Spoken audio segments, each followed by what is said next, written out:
مل کر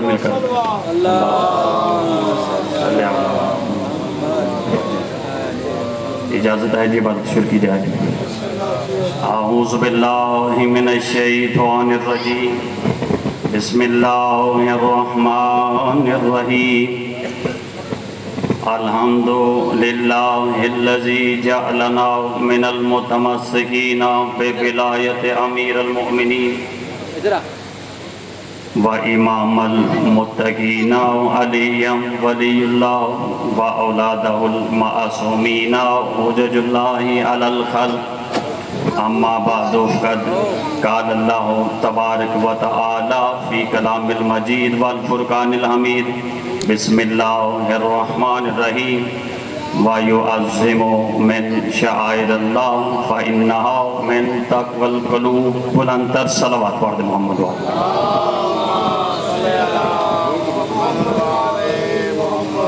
عزیزان اکرامی، آپ جہاں بھی تشریف فرما ہیں، ہم سب کا پڑھنے والوں کا حق بنتا ہے کہ حقیقی بانی مجلس تو امام زمانہ ہے، مگر وہ ذات جس کو منتخب کرتی ہے ذکر آل محمد کے لیے، ان کے حق میں بھی ہمارا حق بنتا ہے دعا کرنا۔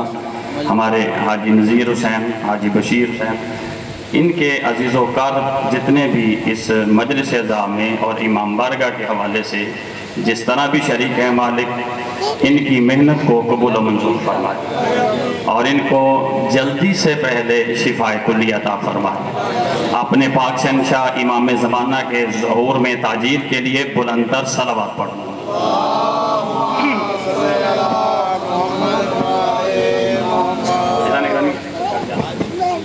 میں نے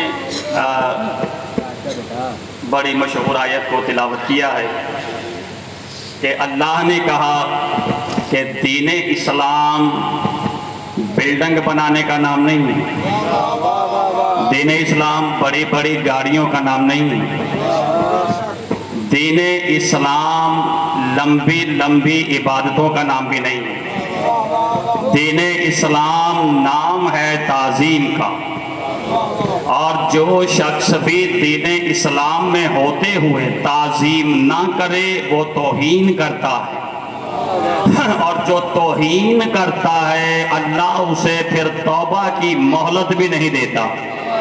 عزیزان اکرامی، دو لفظ ہیں تعظیم اور توہین، ان میں دونوں پر میں نے نہیں پڑھنا، بس تعظیم کے حوالے سے کچھ الفاظ سنیے کہ اللہ نے یہ جو کہا وَيُعَظِّمُ مِن شَعَائِرِ اللَّهِ فَإِنَّهَا مِن تَقْوَى الْقُلُوبِ۔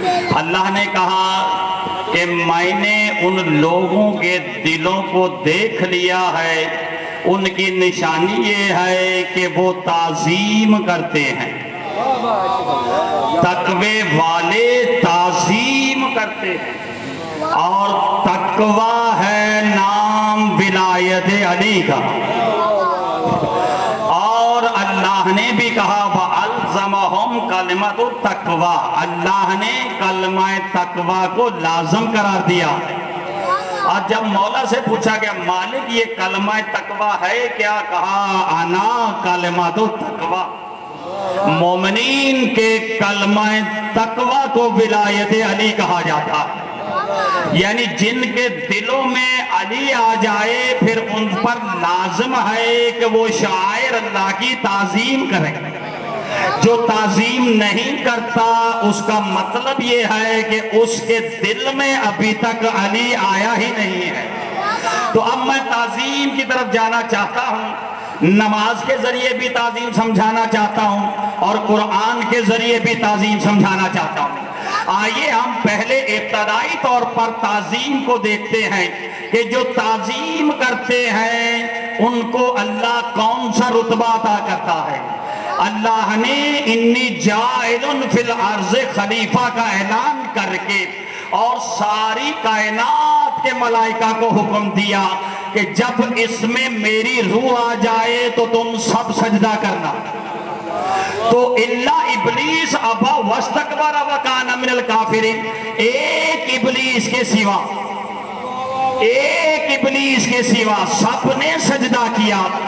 اللہ نے کہا تم نے اسے سجدہ کیوں نہیں کیا جسے میں نے اپنے دونوں ہاتھوں سے بنایا ہے؟ تو چلا کہ شیطان صرف اس لیے شیطان نہیں ہے کہ وہ عبادت نہیں کرتا تھا، شیطان اسی لیے شیطان بنا کہ وہ آدم کی تعظیم نہیں کرتا تھا، کیونکہ عبادت کہیں تو 3,000 برس کا ایک سجدہ ہے شیطان کا، اس کی 6,000 کی 2 رکعت نماز ہے شیطان کی، اسی لیے تو اسے ان عبادتوں کے بدلے مہلت ملی۔ ان سے مہلت ملنا اس بات کی دلیل ہے کہ وہ عبادت گزار بھی تھا، وہ سجدہ گزار بھی تھا، مگر لعنتی اس لیے ہوا کہ اس نے آدم کی تعظیم نہیں کی۔ میری بات پہنچ رہی ہے؟ اچھا، ابھی آپ نتیجہ دیکھیں گے جو میں آپ کو دینا چاہتا ہوں۔ اس نے کیا تعظیم نہیں کی؟ یعنی شیطان کیوں بنا؟ یہ نہیں آپ کہہ سکتے کہ یہ نماز نہیں پڑھتا تھا، یہ عبادت گزار نہیں تھا، یہ آپ نہیں کہہ سکتے۔ تو جو ہے نا جی، صلوات بھیجے محمد و آل محمد کے ساتھ۔ اور یہ دیکھیں، یہ موضوعات اس لیے ہم نے چنے کہ اس کی ضرورت ہے آج کے زمانے میں۔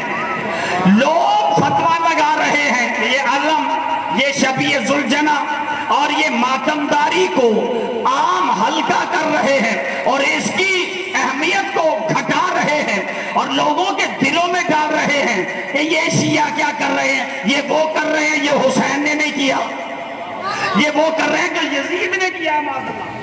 تو اس طرح کی باتیں کرنا اس بات کی دلیل ہے کہ یہ لوگوں کو آل محمد کے شاعر کی تعظیم سے ہٹا رہے ہیں۔ لیکن میں نے جملہ دینا، فیصلہ آپ کے حوالے ہے، پڑھنا میرا کام ہے، سمجھنا تمہارا کام ہے۔ شیطان نے تعظیم نہیں کی، کس کی؟ آدم کی۔ تعظیم کیا نہیں کی؟ وہ یہ کہ اللہ نے کہا فَإِذَا نَفَخْتُ مِنْ رُوحِي فَقَعُوا لَهُ سَاجِدِينَ۔ جب اس آدم کے اندر میں اللہ کی روح آ جائے، میں اللہ کی روح، کسی مفتی ملا کی نہیں، میں اگر قرآن پڑھا ہے، ابھی میرے محترم پہلے میں نے سب کو سنا، کوئی کتاب پہ ذکر کر رہا تھا تو کوئی قرآن پہ ذکر کر رہا تھا نا، تو کہہ رہے تھے اس پہ افلا تدبرون القرآن ہونا چاہیے، یہ عقل ہونی چاہیے۔ تو پھر عقل سے بتاؤ تو صحیح کہ یہ اللہ کی روح ہے کیا؟ بھائی قرآن سے مجھے بھی تو سمجھاؤ کہ یہ اللہ نے کہا فَإِذَا نَفَخْتُ مِنْ رُوحِي، میری روح آ جائے، میری، میں اللہ کی روح۔ تو پتہ چلا روح کا تعلق زندگی سے ہے، روح ہو تو ہم زندہ، اگر روح نکل جائے تو ہم مردہ۔ اللہ کہتا ہے جب آدم کے اندر میری روح آ جائے تو تم سجدہ کرو۔ تو میں نے مولا کے دروازے پہ سجدہ کر کے پوچھا، مولا یہ اللہ کی روح ہے کیا؟ کہا انا روح اللہ، اللہ کی روح کو علی کہا جاتا ہے، علی۔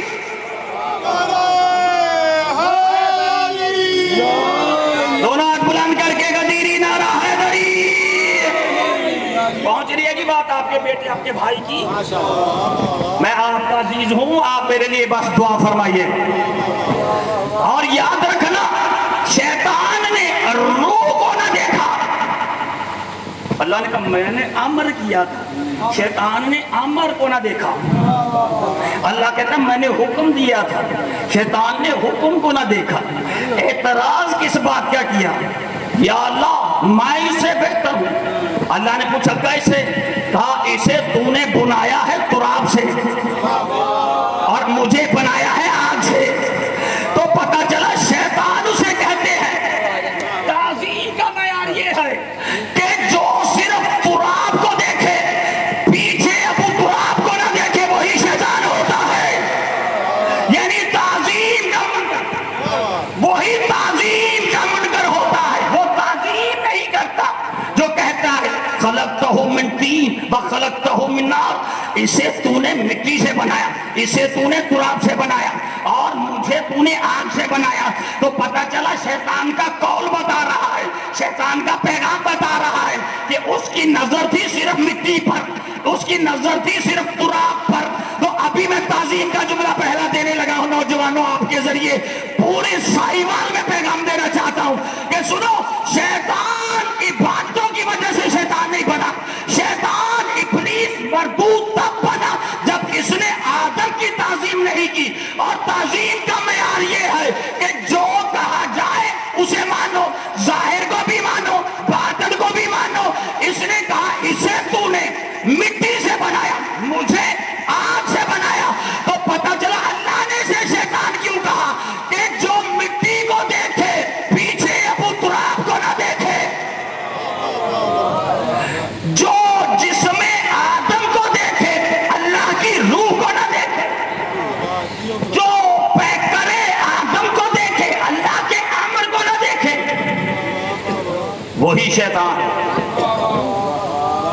مجھے بتائیے کہ اس نے کون سی عبادت چھوڑی؟ سب کی، مگر مارا گیا تعظیم نہ کرنے کی وجہ سے۔ اچھا اب جملہ دے دوں، آپ عزاداری کے اسباب کو سنیے۔ لوگ مناظروں سے ثابت کرتے ہیں، میں تعظیم کے ذریعے ثابت کروں گا۔ ہاں سنیے، عزادار و عزاداری کا جملہ سنیں کہ جیسے ہی یہ قانون اللہ نے بنا دیا آدم اور بنی آدم کے لیے، شیطان نے کہا میں آدم کو اور اس کی اولاد کو صراط المستقیم سے بہکاؤں گا، ہٹاؤں گا، گمراہ کروں گا۔ تو اللہ نے کہا جو بھی آدم کی اولاد سے تیرے پیچھے چلے گا میں اسے بھی جہنم میں بھیج دوں گا۔ تو پتہ چلا آدم کی اولاد وہ ہے جو باپ کو سمجھے، اپنے باپ کی تعظیم کو سمجھے، ورنہ وہ آدمیت سے ایسے ہی خارج ہو جائے گا جیسے نوح کا بیٹا نوح سے خارج ہو گیا۔ تو مولا جعفر صادق جل شانہ نے ارشاد فرمایا، میرے پاس موبائل میں لائبریری بھی ہے اور یہ فرمان بھی موجود ہے، آپ اور ہم تو بڑے چھوٹے درجے کے ہیں، سید کے لیے مولا نے فرمایا اگر کوئی زمانے میں سید ہو، اولاد علی ہو، اگر وہ میرے داد علی کی ولایت کو واجب نہ سمجھتا ہو تو اس کو اولاد سید ہونا کسی بھی کام نہیں آئے گا، اور اس کا انجام ایسا ہی ہوگا جیسے نوح کے بیٹے کا ہوا، یعنی اس کا شجرہ ختم، اس نے تعظیم نہیں کی ولایت کی۔ تو کیا نتیجہ نکلا کہ شیطان وہ ہوتا ہے جو بظاہر پیکر کو دیکھے، بظاہر جسم کو دیکھے، اس کے پیچھے جو باطن ہے، اس کے پیچھے جو روح ہے۔ میری تک توجہ رہے میرے دوستوں، میں بڑا محنت کر کے جملہ دینا چاہتا ہوں۔ خطابت یہ نہیں ہے کہ آپ سے نعرے لگوا کے چلے جائیں، یہ زمانہ چھوڑ دیا ہم نے۔ یاد رکھنا ابھی سندھ سے ادھر آ رہا ہوں، یہ میرے عزیز ہیں، میرے بزرگ ہیں، مگر ایک پیغام سنیے، اس کو رد کر کے کوئی دکھائے شیطان صرف آدم کے جسم کو دیکھے، پیچھے والے منظر کو نہیں دیکھا، تو پتہ چلا جو تعظیم کرتے ہیں وہ فرشتوں میں شامل ہوتے ہیں، جو توہین کرتے ہیں وہ لعنتیوں میں شامل ہوتے ہیں۔ اچھا آگے بڑھ جائیں، ہم آگے بڑھ جائیں۔ شیطان نے ایک علیہ دیا کہ سامنے اپنے ہاتھوں سے آدم بننے والا دیکھا، مٹی زمین سے اوپر جاتی ہوئی دیکھی۔ آپ نے جس نے قصص الانبیاء سائیں پڑھی ہے، فلاں جگہ کی مٹی، فلاں جگہ کی مٹی، فلاں جگہ کی مٹی، مولا نے بتایا یہ مختلف مٹیوں کو اکٹھا کر کے جب آدم بنا، اس لیے اس کی نسل میں رنگوں کا فرق ہے۔ توجہ چاہتا ہوں، یعنی بنایا کس نے؟ خود فرشتوں نے، اور اللہ نے بنوایا، بنایا بھی سامنے، بنوایا بھی اللہ نے، اور بنا بھی آدم، اور دیکھ رہا ہے شیطان کہ یہ تو ہمارے سامنے مٹی لے کر آئے ہیں، یہ ہمارے سامنے گوندا گیا ہے، اس کا جسم بنایا گیا ہے۔ تو اب کہتے ہیں لوگ کہ یار یہ شیعہ کیسے ہیں، کپڑا بازار سے خود لاتے ہیں، آئے آئے جملہ میں نے کہہ دیا ہے، لکڑی خود کاٹ کر لاتے ہیں، کپڑے کی سلائی بھی خود کرتے ہیں، اور علم بنا کر اس کی پوجا کرتے ہیں، اس کو سلام کرتے ہیں، اس پر درود و سلام بھیجتے ہیں، وہاں منتیں مانتے ہیں، یا غازی عباس مدد کہتے ہیں، یہ بھی کوئی شیعہ مذہب ہے۔ تو یاد رکھنا شیطان کا یہ طریقہ تھا کہ سامنے بننے والے آدم کو دیکھا، پیچھے روح اللہ کو نہ دیکھا۔ اب شیطان کی وہ نسل میں شامل ہے جو بظاہر کپڑے کو دیکھے، عباس کو نہ دیکھے۔ نعرہ حیدری، جو جھولے کو دیکھے پیچھے علی اصغر کو نہ دیکھے، جو سلجھنا کو دیکھے پیچھے حسین نہ مانے۔ اس میں اور شیطان میں کوئی فرق نہیں ہے۔ تو میری حاضری اتنی کافی، پھر کبھی صحیح۔ عزیزان گرامی، ان لوگوں نے جنہوں نے آل محمد کی تعظیم نہیں کی، انہوں نے حسین کا لباس بھی لوٹ لیا۔ کو کیا پتا تھا کہ یہ لباس کتنے قیمتی ہے؟ مظلوم حسین کے لیے دو الفاظ ہیں جو میں بیان کرنا چاہتا ہوں. دنیا میں بڑے بڑے مظلوم ہیں مگر بے وطن ہے حسین، اور بے کفن ہے حسین.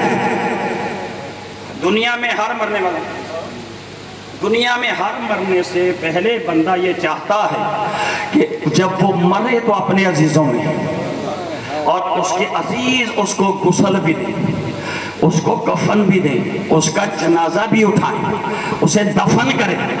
کتنا بڑا غریب ہے زہرا کا لال.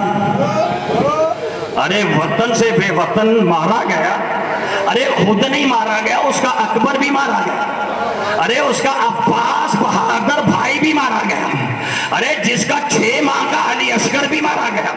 ارے یہ سارے اہل بیت حسین قتل ہو گئے، اور خود حسین بھی مظلومانہ قتل ہو گئے. اب زہیر ابن قین کہتا ہے کہ میں نے جملہ پڑھنا ہے بے کفنی کا. وہ کہتا ہے کہ میں جا رہا ہوں زمانے کے مظلوم حسین کی نصرت کے لیے. بھائی یہ جملہ اس لیے یہیں پہ چھوڑ رہا ہوں، میرے بھائی پہنچ گئے ہیں، زیادہ تفصیل سے نہیں. یہ جملہ رونے کے لیے کافی ہے، کیونکہ پڑھنا میرا کام ہے، سمجھنا آپ کا کام ہے. زہیر نے اپنی زوجہ سے کہا مجھے پتا ہے کہ یہ لعنتی اتنے بڑے لوگ ہیں جو توہین آل محمد کرتے ہیں، ہم قتل ہو جائیں گے، نصرت حسین میں زہیر مارا جائے گا، مگر تجھے میں وصیت کرتا ہوں جیسے ہی تجھے پتا چلے نا کہ ہم قتل ہو گئے ہیں، میرے لیے ایک کفن لے کے رکھنا، اور میرے غلام کے ذریعے کربلا بھیج دینا عزادار نے حسین، تاکہ وہ مجھے کم سے کم کفن تو پہنا دے. تو عزاداروں جب سب شہید ہو گئے تو صرف حسین کا لباس نہیں لوٹا، تمام شہداء کے لباس لوٹے گئے. ارے سبھی شہداء کے جسموں سے لباس لوٹے گئے. ادھر سے زہیر کی زوجہ کو پتا چلا، اس نے کفن دے کر بھیجا کربلا میں. جیسے ہی زہیر کربلا میں پہنچا، کفن پہنائے بغیر واپس گیا. واہ حسین، واہ حسین، واہ مظلومہ کا ماتم کرتے ہوئے. زہیر کی زوجہ نے پوچھا یہ ماتم کیوں کر رہا ہے؟ میں نے تجھے کہا تھا کہ یہ کفن زہیر کو پہنا کے آنا. کہا میں کس کس کو کفن پہنا تھا؟ ارے کفن ایک ہے، بے گورو کفن 72 لاشیں پڑے ہیں. اللہ لعنت اللہ علی قوم الظالمین.